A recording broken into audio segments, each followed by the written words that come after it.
So here tonight to talk about the epic This Savage Song, please welcome V.E.Schwab.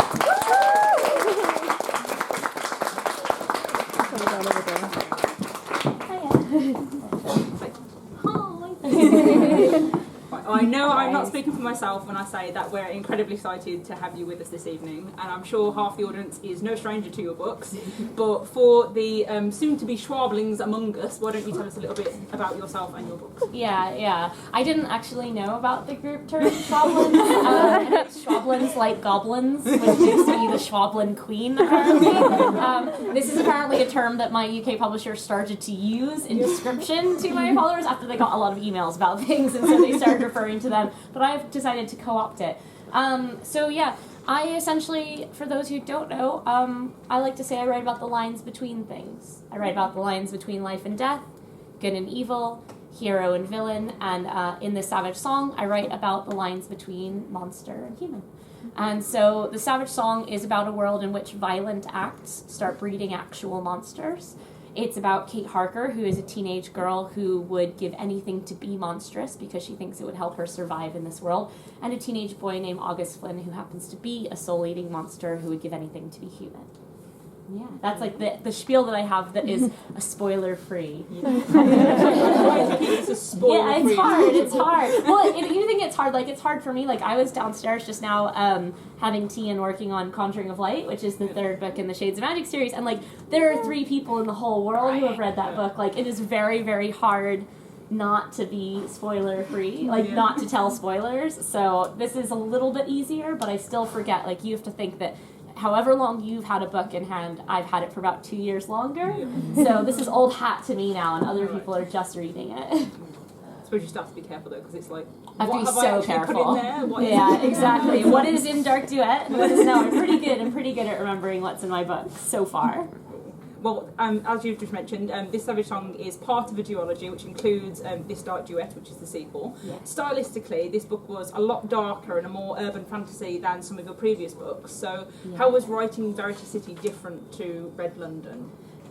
So for those who don't know, so I have 4 books out here in the UK, and I have 11 in the US. And so my first series, my very first book was this tiny little book called The Near Witch, which came out in 2011. Actually, thanks to Facebook, which tells you, like, your reminders, I just found out that, like, my first book came out 5 years ago this week.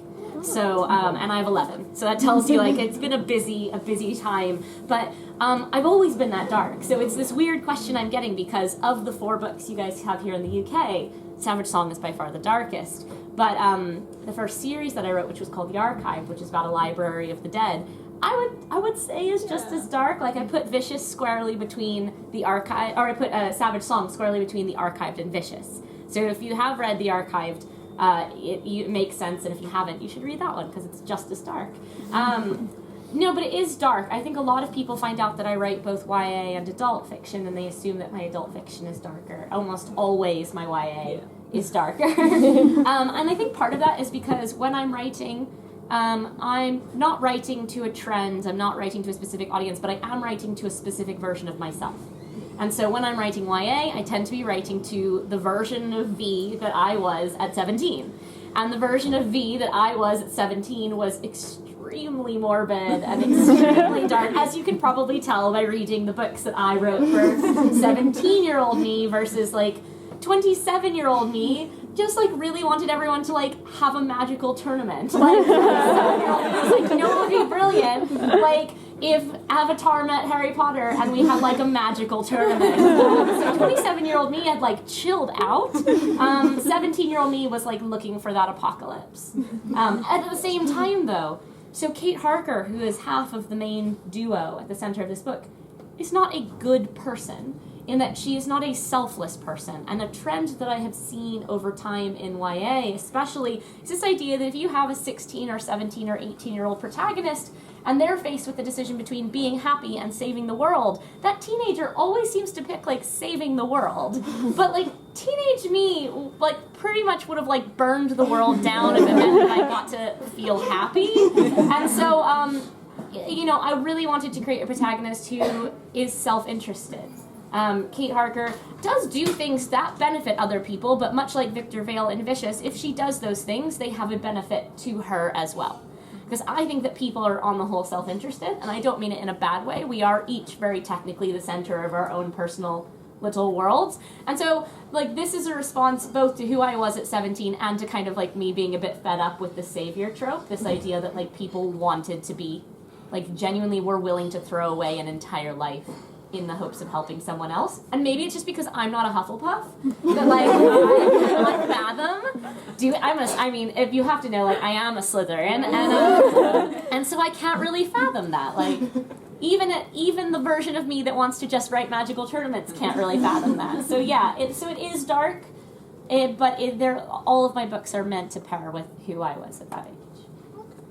So in this Savage Song, we meet three very different kinds of monsters. 4 if you include the humans. You are the second chair who has said that, and it makes me so happy, because people always say there are 3 kinds of monsters in the Savage Song, and they're not. Yeah, the humans are the primary monster in the Savage Song. In fact, no monster. Exactly, there's no monster made without a human. Yeah. Like, monsters don't beget monsters. Monsters are only the products of people. Yeah. So, sorry, I just got very excited. I feel like so happy people do that.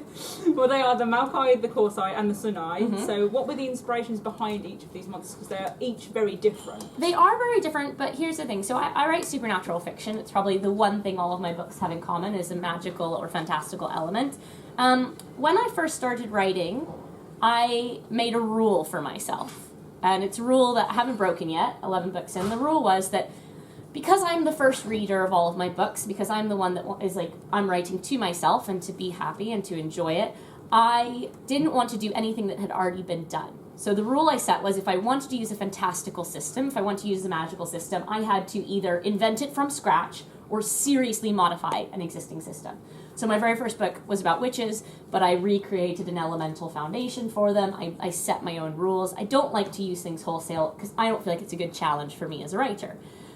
So when I set out to make the monsters in this Savage Song, I thought it would be fun to play with the tropes of a demon, a vampire, and an angel. So the 3 different monsters are demonic, vampiric, and angelic, right? The Korsai are essentially shadows with teeth and claws. They are my demonic force. They don't really have a sense of identity, a sense of self. They just eat. They are just horrific, violence-breeding creatures. The Maokai are my vampiric force. They consume blood, where the Korsai consume flesh and bone. They are most powerful at night. They have a very strong sense of self, and they are born of murders. And then my arguably angelic force is the Sunai, of which August Flynn, one of the main characters, is one. And I say arguably angelic force because August would never consider himself angelic, but Leo, his older brother, does. These are monsters bred of mass tragedies, but unlike the Korsai, who can eat anything, and the Maokai, who can eat anyone, the Sunai can only consume the lives, the souls of people who have made monsters. So while the others are just eating people, you could argue that the Sunai are addressing the core of the issue here. They are addressing the actual monstrous humans. So there's my 3 kind of forces, and then I just wanted to play with them. I do love the Sunai, especially the marks. Oh, yeah. We shan't get into that, but no. marks are I love personally how rich your books are in both characters and culture. For example, in this Savage Song, you have a nursery rhyme that describes the monsters in the book. Yeah. It's such a small thing, but things like that really seem to make your books come alive. Do you plan out the world as you create it, or is that something that happens fluidly as you write it? So, I write primarily about outsiders, and in order to understand outsiders, you have to understand insiders, and in order to understand insiders, you have to understand the culture and the world that they exist inside of. And so because of that, the world is always the first character that I create. So no matter what I'm doing, even if I have a seed of an idea, of a story, of a plot, I always start by understanding and designing the world. And a lot of fantasy authors will give you different ways to do that, to get a rich world. Some focus on food, some focus on attire. You'll notice it, like authors will pick one thing that they will make sure is always on the page. For me, it's language. If you look at the Shades of Magic series, I play with language. I try to use it as a spice, as a seasoning, I don't ever want it to feel inaccessible if you don't know the fictional languages, but I want it to help you feel like either an insider or an outsider, depending on which character's perspective is happening and which thing. And so idiomatic expressions, phrases that get used within a world, within a culture specifically, nursery rhymes and fairy tales. These things are what are the stories that the people in my world tell each other. That is one of the fastest ways to get at kind of an intuitive culture system within a world, rather than, you have to understand as an author, we tend to have 10 pages of story for every one that gets on the page. And so I always try to make sure I have at least one song, fairy tale, nursery rhyme, or snippet of like a drinking song. You'll find a lot of times in Shades of Magic, people will have like tavern songs. And you don't get the whole thing usually. It's unusual that we used it as a kind of a cheat code in Savage Song. You get a 5-year-old girl on a subway platform who is humming this nursery rhyme about monsters, monsters big and small, and it's kind of your little tiny cheat code. It's used in the scene because it completely unnerves August, who is a monster, and he hears himself being sung about as a kind of fairy tale entity. But I use them to try and just give you kind of tiny access points into the world. I like the fact that it's like access points. Like I know most authors will say that they're writing the story for themselves, but it's almost as if you've kind of taken that on as like I owe this to the reader to kind of give them an access point. So it's a window. Like I've been saying this a lot on this tour, is that most fantasy writers will choose, and they might not know it this way, this is just the way that I know it, to either have a door or a window. So if you're reading a fantasy that has a door, your author is giving you a lot of access. They essentially have given you the keys. They're showing you everything you could possibly need to know. Those of us who write with a window mentality, you're never going to get the entirety of the world. You're just going to get a look through the glass. And so you're like, doing that is slightly restrictive, and I will get readers who are like, but why didn't we ever know what like Red London's equivalent of Birmingham looks like? Why don't we get out of these things? And it's true, I'm giving a very specific window, but doing that allows me to write the world for the reader as it's needed. So it gives me a lot more freedom behind the scenes, and it gives the reader a lot more restriction on the page. But I think because I write with a window instead of a door, then I'm much more likely to kind of toss in those tiny snippets of culture so that you feel like even though you're only glimpsing a small bit, you're seeing a whole world. It doesn't kind of crush the whole story as well, because you can get overloaded with the amount of information. And that's why it's so important to pick.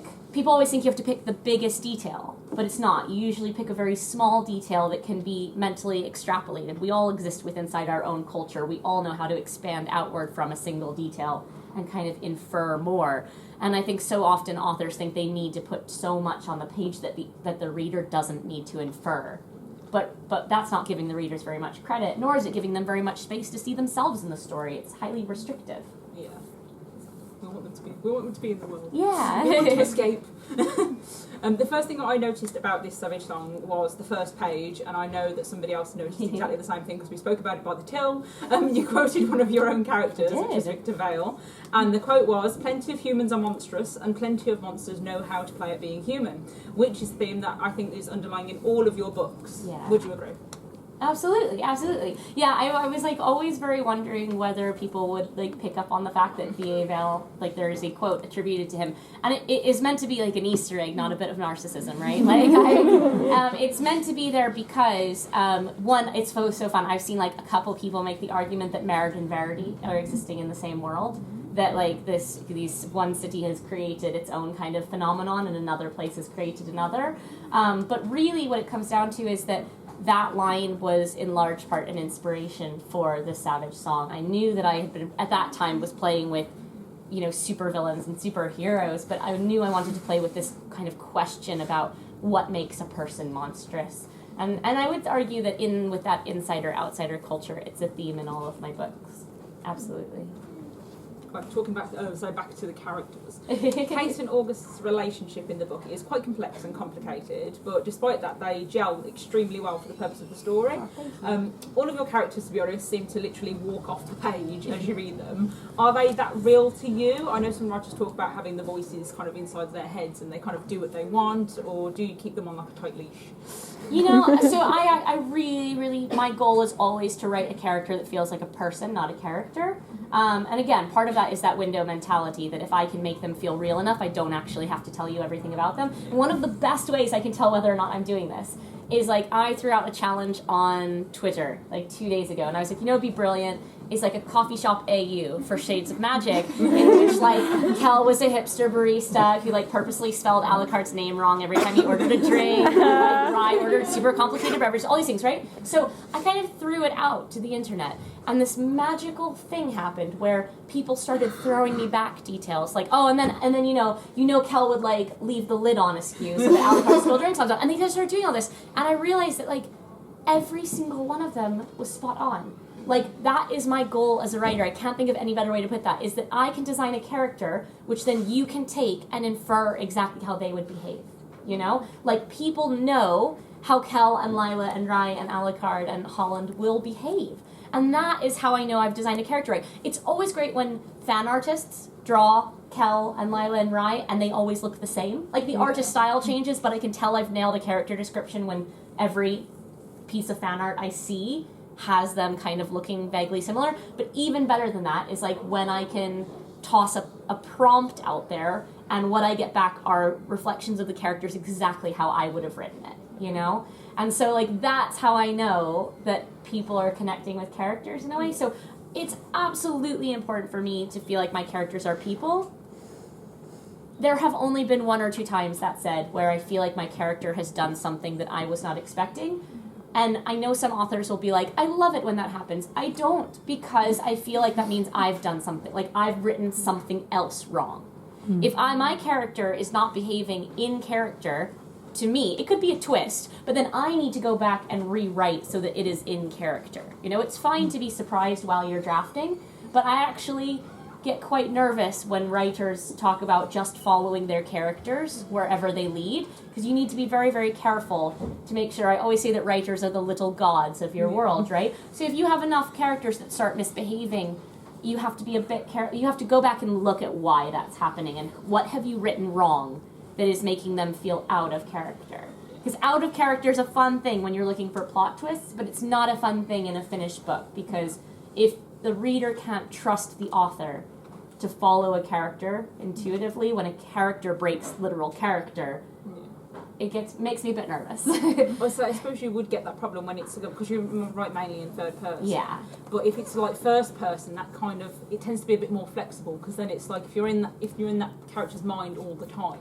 Yeah. If they suddenly do like a switch to a split second decision, you're like, whoa, okay, well, let's go with this. But when it's third, it's a lot harder. Then I am like, when it's third person, I really am playing that role of like tiny god, and that I'm navigating the story for my characters. It has a ripple effect. Yeah, I will say now that like not every character speaks to me equally. So like I have characters who are historically very easy for me to write. I always know how Delilah Bard will react to anything. But when I first started writing this Savage Song, the intention was for it to be first person, split perspective between Kate and August. August had this very strong voice. He spoke very freely, very openly, very emotionally, and Kate said nothing. And I had to switch them both into third, because I couldn't get equal voice and equal perspective out of the two of them. It was the only way. I realized that Kate was going to be like a Victor Vale in that situation, where when you have characters who are very guarded, I actually think you do a disservice by trying to force your way into their first person perspective. You're not going to be authentic in that way. So I knew Kate was going to be the kind of person who didn't emote. And the idea is that hopefully as a writer you're capable of showing emotion from your characters regardless of whether it's third or first person close. But yeah, she's a character that I was pulling teeth getting to know her, you know? God, awkward characters. I know, right? Sometimes what I do, you'll have a lot of people like tell you to Myers-Briggs your characters, if any of you are writers, or do these things.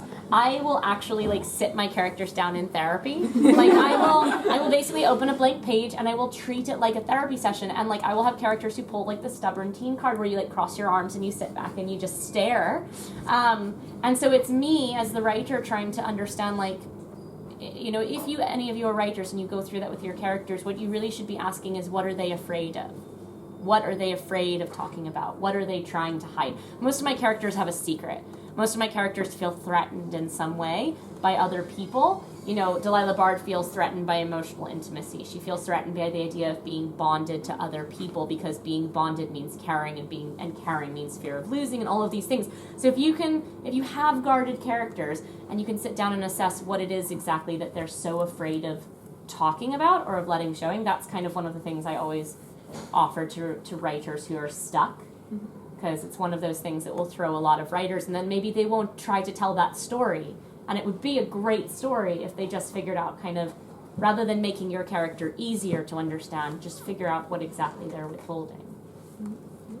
I like this. Nice little bit of advice. Yeah. What is it about fantasy that excites you and makes you want to write for this genre?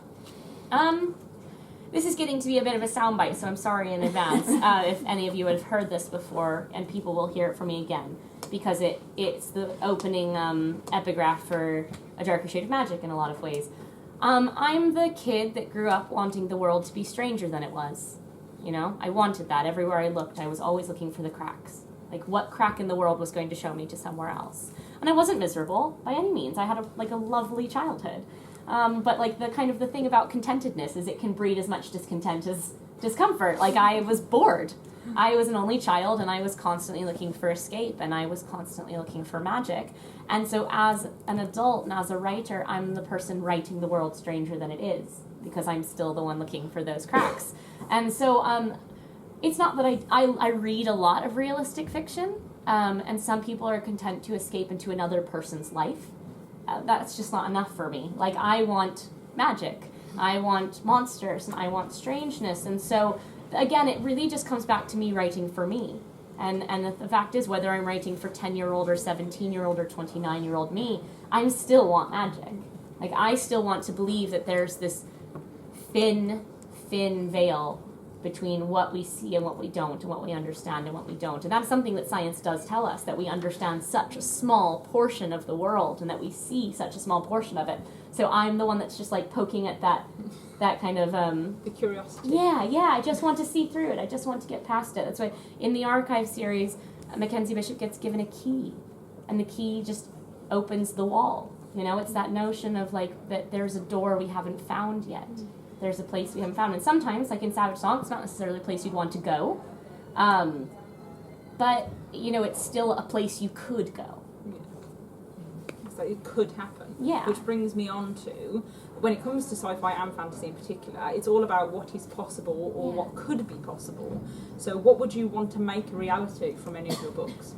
I'd want to live in Red London. I mean, like, shit, like I wrote an entire book that basically was just, like, surrounding a tournament of magic. I mean, bad stuff happened, too. I always joke that, like, if anyone hasn't read A Gathering of Shadows, or if you have, this will make a lot more sense. I always joke that the first 2/3 of that book are, like, a nice cup of tea, and then the last third is, like, realizing that the tea was poisoned while you were drinking it. But, like, I just want to live in, like, I obviously grew up with Harry Potter. I am of that ilk. I am of that generation. I think I was 12 when the first book came out. And I love magic. Like, that's my thing I can't get away from. Like, that's my chosen, like, portal. You know, port key is magic. And so, like, I'm just always going to lean into that. I love it. And, like, the Archived wasn't necessarily a very enjoyable world, and Savage Songs definitely isn't a very enjoyable world, but, like, there's a reason that I'm really late turning in A Conjuring of Light. It won't affect the release date, like, come hell or high water, trust me. But, like, it's the first time in my life I haven't been ready to say goodbye to something. You know? Like, you know? Or even goodbye for now. Like, whatever it is, like, I've never been so happy in anything that I've written, you know, and I usually write about very unhappy people and very unhappy worlds, and I'm like, oh, but like, there's so much more adventure to be had here, guys. So yeah, it's like half the reason I'm really late, and my editor's late too. Like, it's on both of us. If we just keep like being like, maybe I'll just read it one more time. Like, just make sure, like, let's just tinker with this line like ad nauseum, because it means that it won't be done. Yeah, I'd rather live in London. That's like really upset me now. Yeah, sorry. It's all right. I, like, hypothetically, I will be back. So, other than your own, what are some of your favourite books or books that have inspired you on your journey? God, this is like, you know, authors get asked this question a lot. It's like a very, very hard question. You should know by now. I know, because like I read about 100 books a year, and so like what's writing? Yeah, and what inspires me, like I can tell you like what was formative, but my goal when I read a book it's a very high goal, right? So like I love very few books a year because my goal when I read a book is that I want to be a different person when I finish than when I started. Like I don't have to be an entirely different person, but I should be a little bit of a different person, you know? And so it's really hard. It's really hard on the one hand to pick one and on the other hand to pick any, because like I am shaped every year by roughly 100 new things I loved and things I didn't. You know, as a creator, I am shaped as much by things I felt like didn't work as I am by things that totally inspired me, you know? And on top of that, on top of all the books I read, I watch a lot of shows, I go to a lot of movies, I read a lot of comics. I am a constant sponge because there is no one place that ideas come from. Most of the time my ideas come from the question, what if? Most of my time my ideas come from swimming and like staring at the bottom of a swimming pool for an hour and a half and like just thinking. So, you know, I grew up, obviously, as I said, with Harry Potter. I also grew up with Neil Gaiman. I have a bracelet that says WWNGD, as in what would Neil Gaiman do, which is like super embarrassing when you then have like gotten to hang out with him several times and he's like, what's that on your wrist? And you're like, nothing. Don't you worry about that. It's just a plain black band. And then you're like trying to think of like what other NG initials, you know? But, you know, so I grew up and like I am infatuated with things like Neverwhere by Neil Gaiman. I'm infatuated with things like T.H. White and the Once and Future King. I am entirely shaped by Harry Potter. I absolutely loved The Hunger Games. I am obsessed with the Winner's Curse series, which is Marie Rutkowski, which came out recently. Which we have downstairs. I'm a huge fan of Laini Taylor and Leigh Bardugo and Marie Lu. If you've not read Six of Crows, it is one of the best books of the last few years. It's so good. So it's one of those things where, you know, I could go on and on. I like to think Kaz Brecker and Delilah Bard would be friends. Yes. Someone made a piece of fan art with the two of them just like sitting atop a pile of money, and I was like, oh, Lee, this is so lovely. But yeah, so it's like, it's one of the hardest questions you can ask an author. So I'm sorry. But I will say that, like, much to the, like, dismay of many of my friends who think that I'm making horrible life choices, like, I do use Goodreads, like, as an author. Like, it's a very dangerous thing to do as an author, because, like, Goodreads is a reader site. It's very hard because I am also a reader. So the only thing I use Goodreads for is to keep track of the books that I read every year, and every year I give about 3-5 stars. And so if you do want to see, like, what I am reading and what I'm loving, Goodreads is a really good place to do that, because if I've given it a 5-star, you know that, like, it is something that I would be an evangelist for. I will preach to you. Yeah. Do you have any advice for writers in the audience? So, you know, there's two kinds of advice. There's advice for writers, and there's advice for aspiring authors. And I break it into two, right? Because there's plenty of people that are just happy to write. And there's no, I say just, but there's no just in that. Like, writing is, I wrote to wrote. I wrote to wrote. That's great. It's like this. I wrote to write, and I still write to write. It is a point of catharsis for me. It's the only time when I really feel entirely whole, is when I'm doing that, and it's something that I would do whether or not I was a published author. If you are happy to write, and you don't need to be a published author, enjoy it and protect it and cherish it and love it. Because your relationship with writing does change invariably if you decide to become a published author. There's a threshold you cross from protecting your work to being willing to share it with everyone. And, I know, what happened there?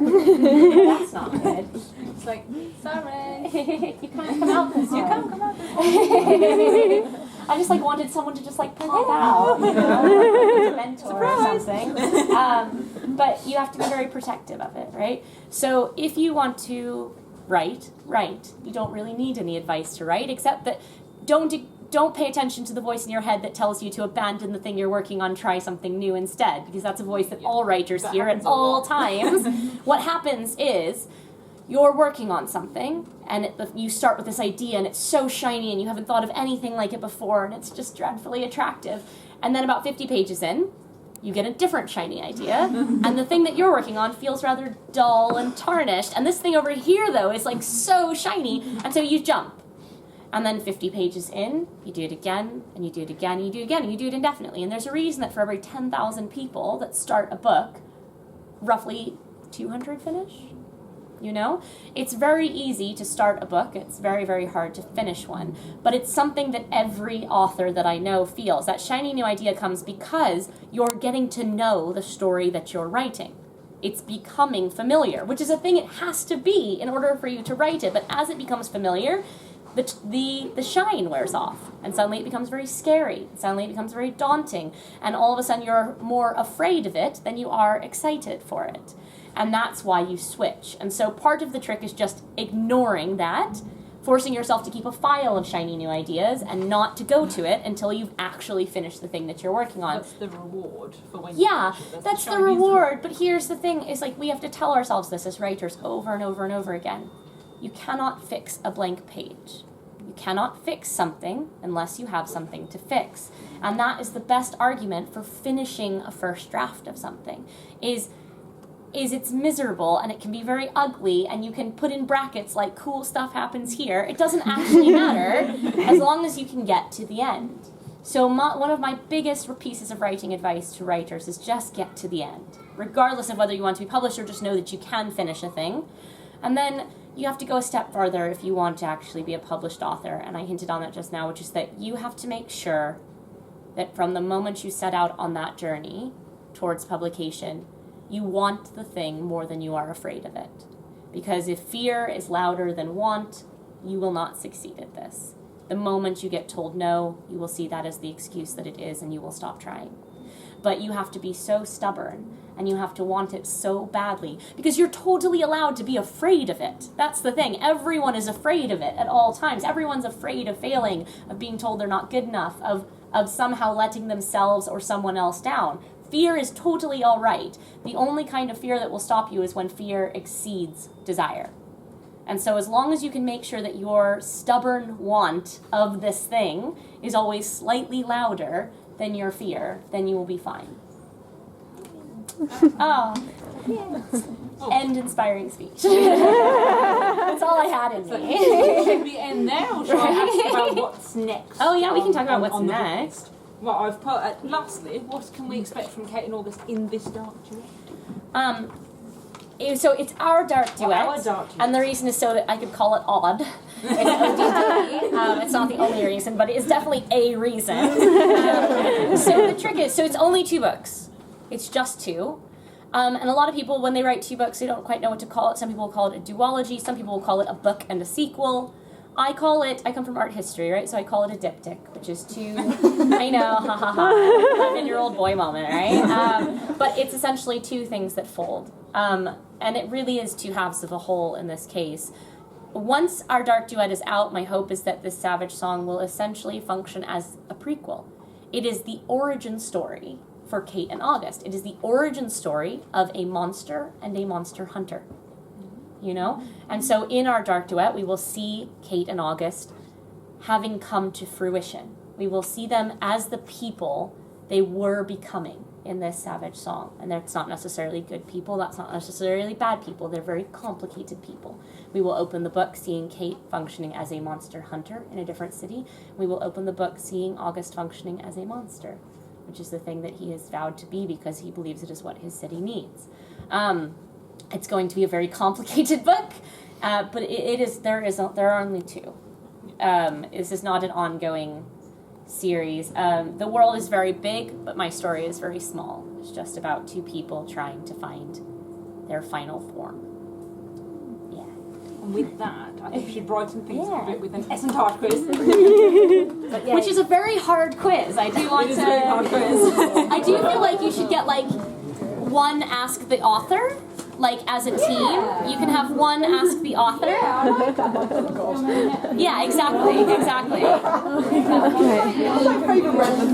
Question about romance in Savage Song and in all of my books, basically. I'm not anti-romance at all. Everyone loves a good romance, but I do think that so often in YA and in fantasy, we tend to overemphasize romance as a relationship. The fact of the matter is there are so many kinds of relationships, and the vast majority of them in most people's lives will prove more important or longer lasting than a romance. So I'm most interested in conflict and antagonistic relationships. I'm interested in siblings. I'm interested in all kinds of family, functional and dysfunctional, and I'm interested in friends.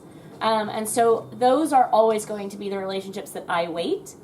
When there is romance, I try to make sure that it's earned. I try to make sure that it's something organic, like Mackenzie Bishop and Wesley Ayres, and anyone who's read The Archived, like potentially Kel and Lila might, have fun. I can't ever imagine them just, like, settling down. But, like, the fact is, like, I am fascinated by attraction. I'm fascinated by obsession. I'm fascinated more by unhealthy relationships than by healthy relationships. I'm fascinated by Victor and Eli in Vicious have an obsessive relationship. And Sydney and Serena have a highly dysfunctional one. I'm interested by false relationships, by surrogacy, by ideas of adopted family and friends. I mean, Kel and Rye and the relationships that they have with their parents, respectively. So I'm fascinated by romance, but it will never be the most important relationship in any book that I write. So this Savage Song has no romance. It has tension, in that they are both, like, running for their lives, and people are trying to kill them, and they are really, at certain points in the story, only able to trust each other. But it's not a trust born of time together, it's a trust born of circumstance. And the fact that, like, one of them is definitely a Slytherin and one is a Hufflepuff. And, like, those tend to have really compelling relationships with each other. But yeah, I will admit, do I think I would have been able to get away with writing this Savage Song as a debut? Absolutely not. I expected Harper, which is the original publisher, the U.S. publisher, to fight me at every step of the way when I turned in a novel that involved a boy and a girl and had no romance in it. And they didn't. They honestly, Green Willow, which is the Harper imprint that I'm with, they never tried to cull the violence. They never tried to over-accentuate the romance. They essentially gave me a carte blanche in that respect, and I have infinite respect for them and for Titan for being willing to publish it over here. I asked for their trust because I had heard for years from readers who had said, I like that you have relationships besides romance. I like that it's not the most important thing.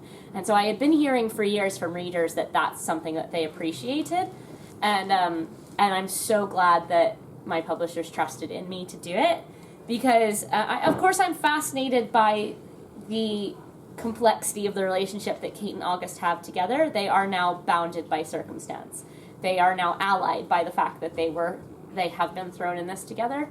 So yeah, it's a hard question to answer simply, but it was entirely intentional from the beginning. It would have felt forced to do it any other way. And also, like, when you create a story that has very high stakes and the two characters pause to make out, like, it's lovely, but, like, it cannot always be the most believable thing when the world's ending. If you're like, time out, kiss. Like, I prefer romance to be a reward after you have survived. I think that romance is most believable in the relief of the escape. Like, after you have survived, after you have come through, that's when I'm most interested in romance.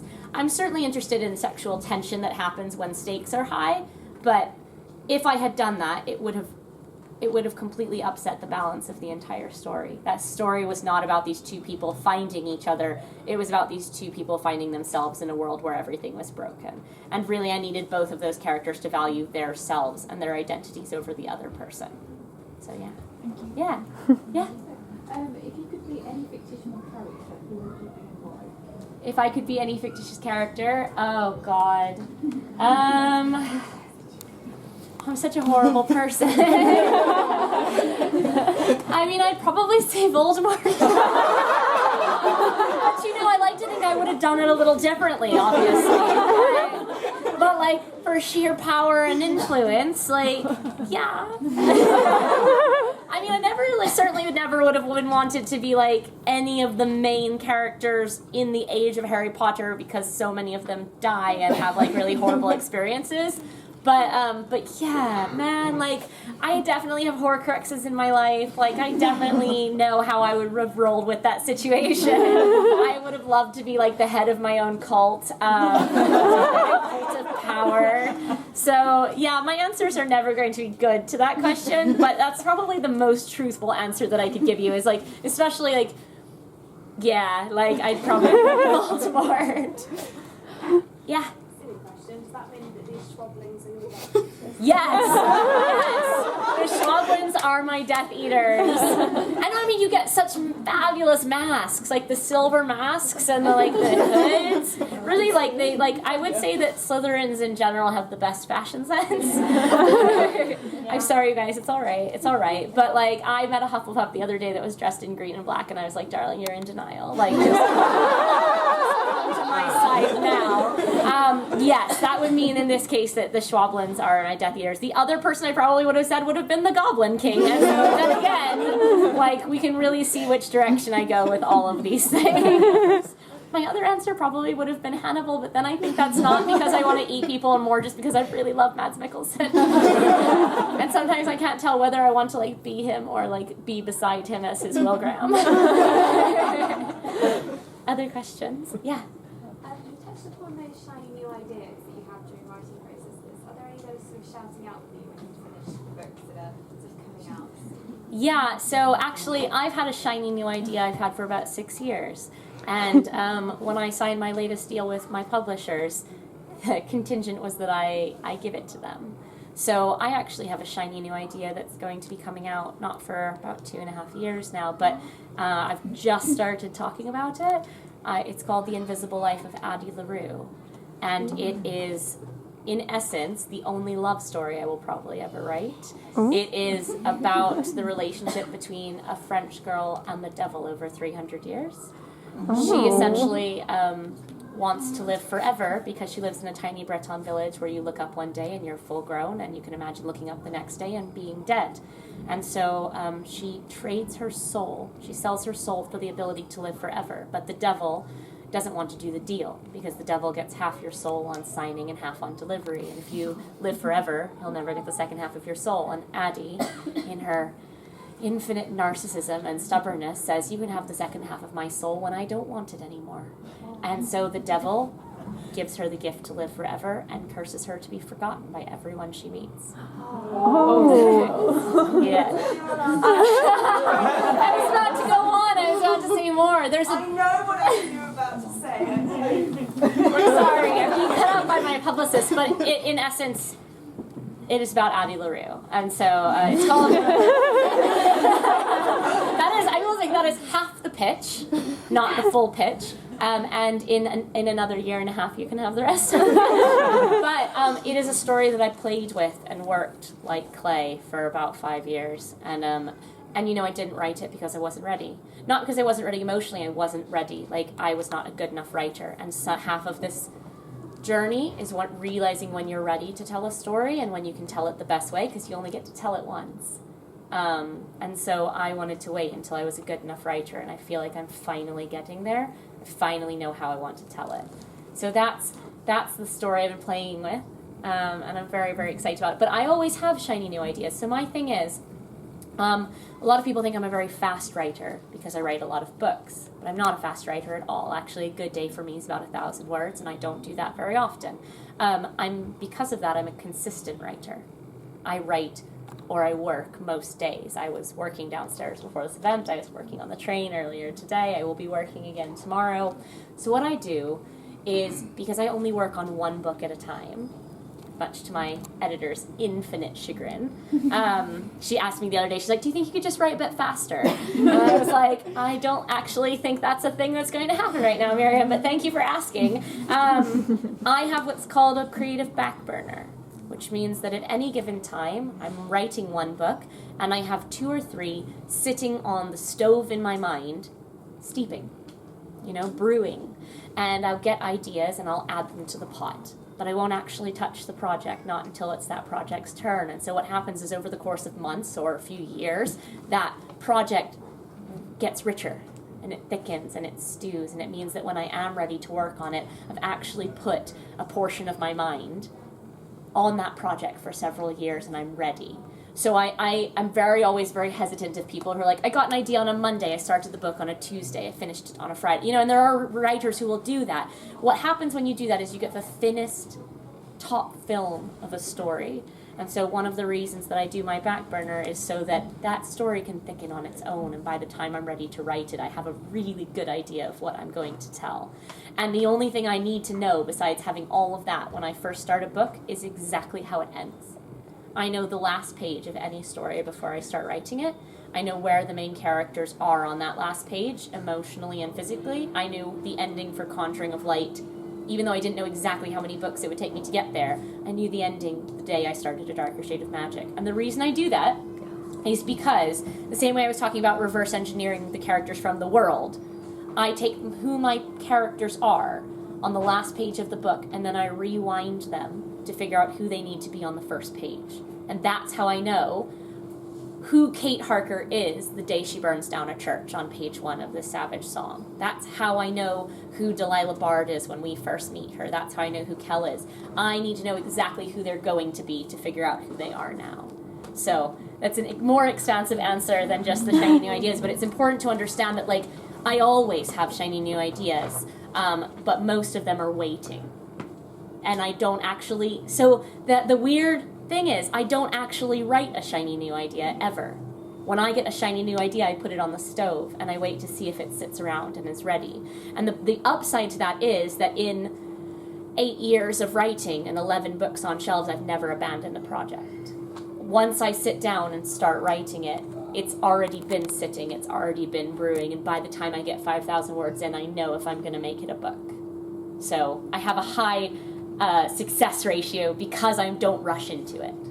The idea, I have friends who will write 50,000 words of a book and then just realize that they don't want to write that book, and like that hurts me. Like I would not do that because that's just not my process, you know?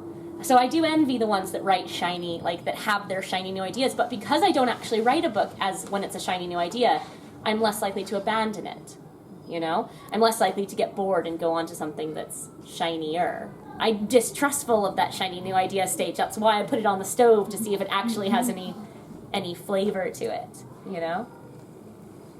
Yeah, I've got time for like 1 or 2 more questions. You've been waiting for a while. Oh, yes. Hi, how did you come up with like the plot line of August and Kate? And Yeah. How did I come up with the plot line for this Savage Song and August and Kate? You know, when I first started writing this, I thought by the time I have to promote this book, my answer will be retrospective. But unfortunately, the state of our world right now means it's still incredibly timely. I started writing this Savage Song, I started thinking on this Savage Song when I live in the States, and when the first really bad waves of violence broke out in the States, and we had a kindergarten shooting, and we had a movie theater shooting, and we had college shootings, and we had school shootings, and it seemed like every day we were waking up to a new shooting. And we now have a saying in the States, which is thoughts and prayers are not enough, which is this idea that every single time we have a tragedy, we express our remorse, and we're absolutely horrified, and we cast blame all about, and then the next day life goes back to normal. Nothing ever changes. And so I was so frustrated by this idea, and as someone who writes supernatural fiction, what that actually means is that I write realistic fiction through a supernatural lens. It's my way of processing the world. And so I was trying to process, how do we live in this world where this is happening?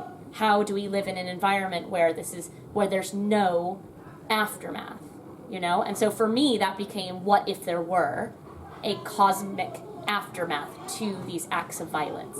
And that's how the monsters came for Verity. This idea of what happens if every time you have a school shooting, there's enough negative energy in the wake of that tragedy to make something more. And that's why August Flynn wakes up as a 12-year-old kid sitting on a cafeteria school floor surrounded by body bags, you know? It's the reason he has tally marks down his arm, is that's the first thing he saw. That's what it looked like to him. So, you know, it's a very grim reason, but it really is an example of how I process the world around me. You know, The Archived was a story analyzing grief. The Unbound was a narrative about trauma. Vicious in many ways is about not belonging. in your world and shaping your world so that you belong in it. Like each of my books is just an exploration of one of those things. Do I have time for one more question, or am I out? One more. Okay, one more question. Okay, which one of your questions can be asked while signing, and which one do you want to cast to the room? Don't mind. Okay, ask it, and then I'll pick one, and I'll answer the other one later. Okay, I was just gonna ask, like, out of all like your characters, is there one or two that you feel like you just love that character that you've written? Or Victor Vale. Yeah. Okay. That's a short. That's the simplest answer I have. Victor Vale and Reimaresh, for completely opposite reasons. But caveat: Holland is my favorite character of the entire series, and will be the only character that gets an entire arc story in the series. Well, my favorite as well. Yeah. What's your process for choosing or creating names? Choosing or creating names. God, I wish I had a good one. I actually, I'm the most, so I can't actually start a book unless I know everybody's names. I can't do a placeholder name. Once they are a person, they are a person. And that's half of writing characters to feel like people. If I could just swap out their names, if I could swap out identity pieces and personality pieces, they would be characters, not people. And once I make them people, I need them to function like people, That said, sometimes names come easily. Sometimes a name is something like in the archived, I had Mackenzie Bishop because I wanted a feminine name that could be shortened to a masculine monosyllable. Mackenzie becomes Mac. With Delilah, there was a descriptive line that I wrote for her, which is in the first book, and I cannot quote it from memory at this moment, but involves having a very soft name that could be used like a knife. She has a very soft name that she juxtaposes by using very sharply. Kel is just the product of the two letters KL. I have a notebook that I posted a picture of online where you can see me trying to figure out the names for A Darker Shade of Magic, and it is simple as me writing names and knowing exactly which one. They don't come to me with a name, but I know when the name is wrong. So essentially it's a very long process of me trying to figure out what their right name is. And it's I was nameless for the first week of my life because my parents just decided to live with me. That's a true story. I was baby Schwab. For a week, they went back and then wrote in the birth certificate at the hospital because they were how can we name her if we haven't lived with her? That's part of my creative process is I have to figure them out before I name them. But I can't start the book until I've named them. Thank you, guys.